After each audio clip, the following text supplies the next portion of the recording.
So I want to get you all involved in my talk today, and we're going to test out a little experiment. But in order for me to do that, I need somebody to come up here and join me on this stage.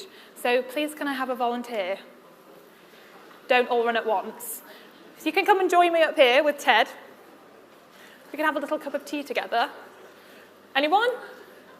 Come on, you just come up straight up to the front. Whoever wants, I'm not going to pick anyone. Someone has to come up. And then there's volunteers down here to bring you up onto the stage. Oh, here's somebody.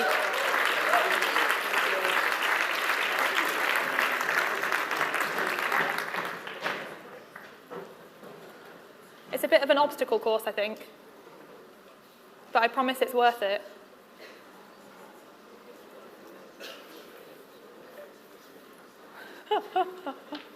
Poor person. Woo, thank you. What's your name? Ian. Ian? Yeah. Thank you so much, Ian. I have something for you. You've just won £20. There you go, there you go. Thank you so much. You can go and sit back down now. Big round of applause.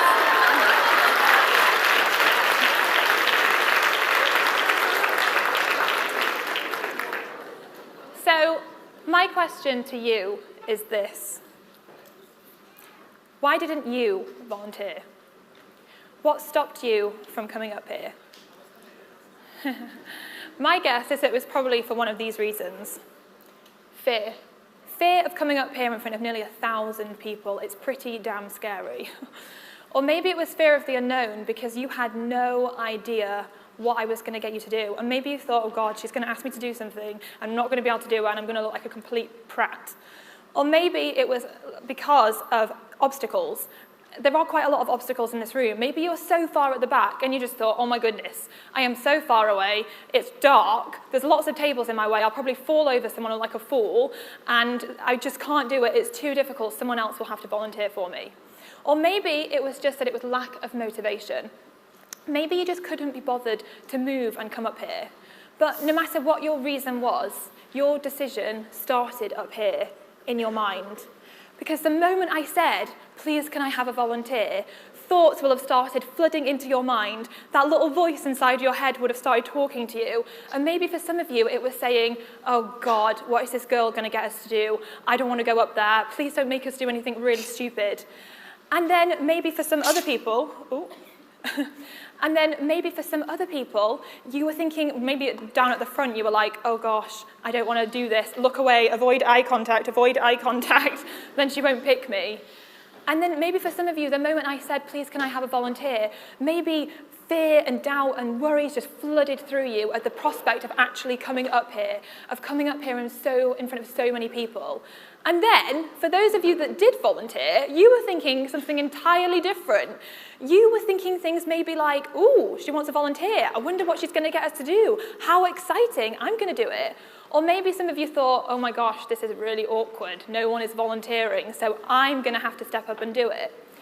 But for those of you that didn't volunteer, you missed out on the chance to win £20. But this experiment isn't about the money. This experiment demonstrates the power of your mind. The fact that what is going on up in your head has such a huge impact on the actions that you take, on the decisions you make, and the things that you experience. And it's not just in silly situations like this where people miss out on amazing opportunities. People are missing out on incredible opportunities all of the time because of what's going on in their head, because they are making bad decisions based off a really bad frame of mind.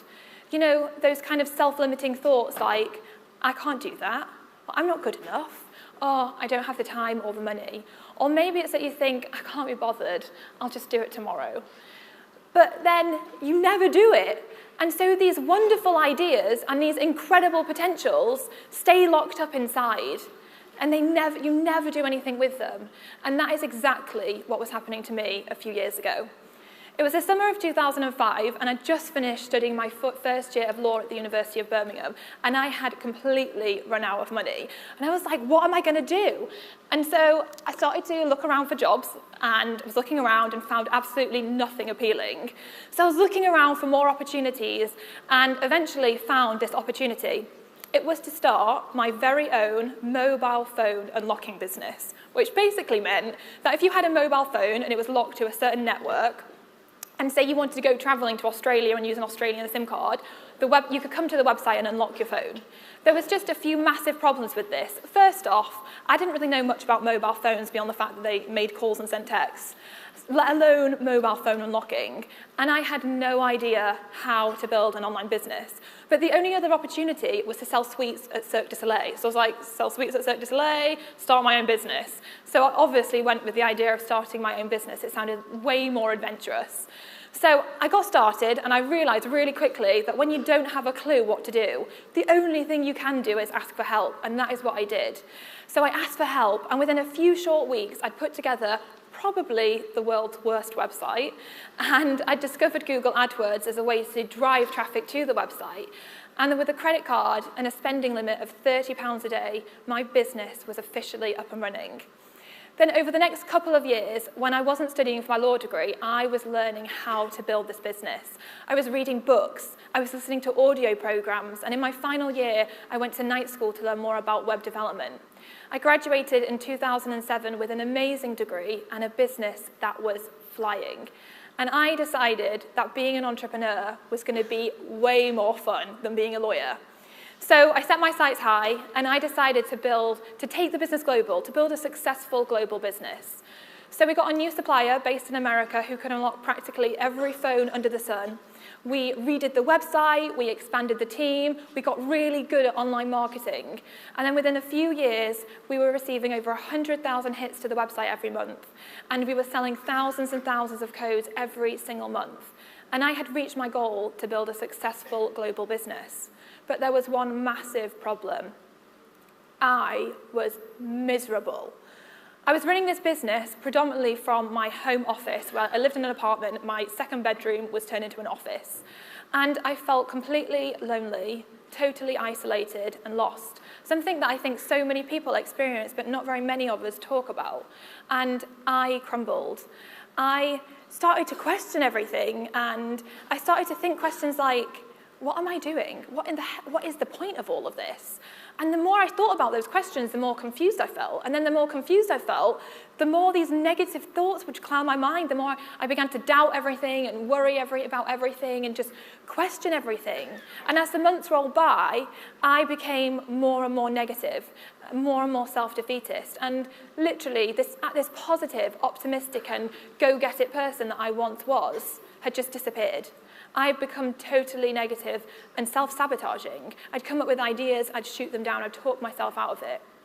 Then it got to 2010, and I felt like I was in complete despair. And so I packed my bags, and I went travelling to Australia in the hope of having an epiphany. Spent 3 months travelling around Australia, no epiphany. And I was just like, what am I supposed to do? So then I came back to the UK and felt even more miserable than before because all of my problems were still waiting for me and the weather was rubbish. So then I was just like, what am I going to do? So for the next few months, I felt myself being suffocated by my problems, you know, where you feel like you just can't get rid of these doubts and these worries, and it was all I used to focus on. I would come up with ideas, I would find opportunities, and I just talked myself out of it, thinking that I couldn't do it. And then finally, in 2011, I figured out where I was going wrong. And I believe I was going wrong for two massive reasons. The first reason was that, yes, I wanted to be successful, and quite frankly, doesn't every single person in this room want to be successful? But mobile phone unlocking was not my dream. And at the time, I was reading this book by Michael Gerber called The E-Myth. And in The E-Myth, there's this chapter on primary aims. And Michael Gerber says, imagine walking into a room, and sat in the room are your friends and family. And as you walk down the center of the room, you see a box. And as you get to the front of the room, you realize that you're in the box, and it's your funeral. And he says, what kind of things do you want people to be saying about the kind of life that you lived, about the kind of person that you were, and the kind of things that you achieved? And I realized I had no idea. So there was no wonder that I felt so off track.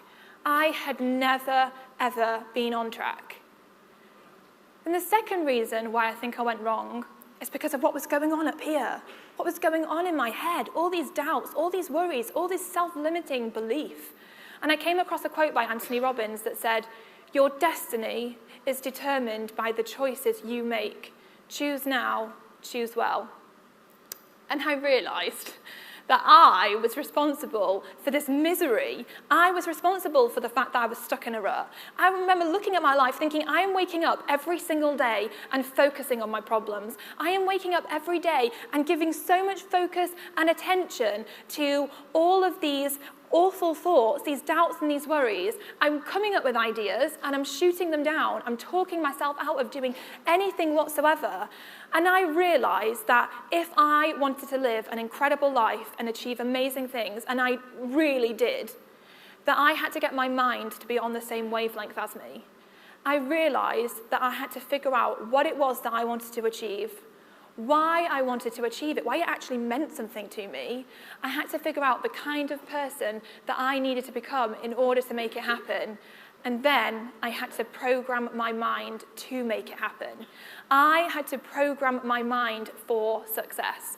And that is exactly what I ended up doing. Mission success began. And so I started this off by thinking about, what do I actually want? And so I looked at my life and I thought, I love being an entrepreneur. I love coming up with ideas and turning them into a reality. It's so much fun. And then I looked at my problems and thought, I feel really lonely and lost as an entrepreneur. And I looked at them with a different perspective. Rather than feeling really bad about it, I thought, what can I do about it? There must be other people out there that are in exactly the same position as me. So I came up with this idea to create the Female Entrepreneur Association. And it sounded so official. And I was doing it. And I had this massive idea. I would create this global network of thousands of women from all over the world and help to inspire them and connect them and just help to empower them to build successful businesses. But I had no idea how I was going to do this. So then I was like, right, I need to program my mind to make this happen. So I started by becoming consciously aware of all the things I was thinking of every day. And whenever I'd catch myself thinking something like, Carrie, who is going to come to this website? Who are you to give advice to anyone? This is rubbish. This is a ridiculous idea. You're never going to be able to do it. Every time I caught myself saying something like that, I would stop myself. And I realized that I had the power to take control over my thoughts rather than letting them control me. I knew that I could stop myself from thinking these things, and I did. I replaced the negative, rubbish, annoying thoughts and told them to shut up, and I replaced them with positive thoughts that were empowering me, thoughts that were actually helping me to move towards my goal. I also started to listen to guided visualizations to program my subconscious mind for success. And I got really into doing visualizations, vividly picturing what I wanted to achieve, seeing it happen, and then feeling it happen like it was happening right then and there, just like all the top athletes do. I got so clear on what I wanted to make happen. And since then, my life has totally changed. I've built one of the largest online networking groups for female entrepreneurs with over 100,000 women involved. And then I came up with this crazy idea to launch a digital magazine, which then became the fastest growing digital magazine for female entrepreneurs. And when I created it, I made this wish list in my mind of all the people I wanted on the front cover, these best-selling authors, these incredibly successful entrepreneurs. I had no idea how I would make it happen, but I was so convinced it would. I then put their faces on mock-ups of the front cover, printed them off, and stuck them on my goal board and just visualized them being on the front cover, visualized what it would feel like the moment I would send out an email to my network and I could say to them, hey everyone, this person's on the front cover this month, how exciting. I got so unbelievably clear about what I wanted to do, and when people would come up to me and say, Carrie, how are you going to make this happen? I was like, I don't know, but I'm going to make it happen. And it did happen. So then I thought to myself, well, what other crazy goals could I make happen? What else is possible? So I set more crazy goals for myself. I was like, hell, I want to go to Buckingham Palace. I want to go to the House of Lords. I want to speak at the House of Commons. And I set more crazy goals for myself. And last year, every single one of them happened. And I realized that if I could get my mind to be certain that I could make something happen, that somehow I would figure out a way. And I always have, because success is no accident. Living an incredible life is no accident. You have to do it on purpose. And it starts by knowing exactly what it is that you want to achieve, knowing why you want to achieve it, knowing the kind of person that you need to become in order to make it happen, and then programming your mind to make it happen. Because you just have one life in which to achieve everything you are going to achieve, so you have to act accordingly. Thank you so much.